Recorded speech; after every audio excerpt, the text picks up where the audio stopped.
श्री शांती ब्रह्मश्री संत एकनाथ महाराजांचा हरिपाठ. अहो हरिपाठ वारकऱ्याची संध्या आहे. दररोज स्नान करून संध्या करावी. त्याचा परिणाम नित्य सत्यमित्य हरिपाठ ज्यासी कळी काळ त्यासी न पाहे दृष्टी. त्याला कळी काळाची भीती राहत नाही. नित्य नेमनामी ते प्राणी दुर्लभ लक्ष्मी वल्लभ तया जवळी. त्याला लक्ष्मीची प्राप्ती होते.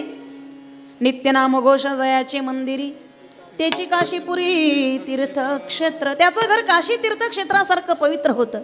नित्य प्रेम भाव हरिपाठ गाय हरी कृपा होय तयावरी. त्याच्यावर हरीची कृपा होते. आणि हरिपाठ वारकऱ्याची संध्या आहे. ब्राह्मणाने संध्या करावी आणि वारकऱ्याने हरिपाठ. सकाळचा हरिपाठ स्नानानंतर सायंकाळचा हरिपाठ सामुदायिक मंदिरामध्ये वारकऱ्यांच्या समवेत करावा. आणि महिला मंडळाने घरातली कामं आटोपल्याच्या नंतर भांडी कुंडी घासून झाल्याच्या नंतर शिकलेल्या महिलांनी पुढे हरिपाठ म्हणावा आणि बाकीच्यांनी त्यांच्या मागे म्हणावं.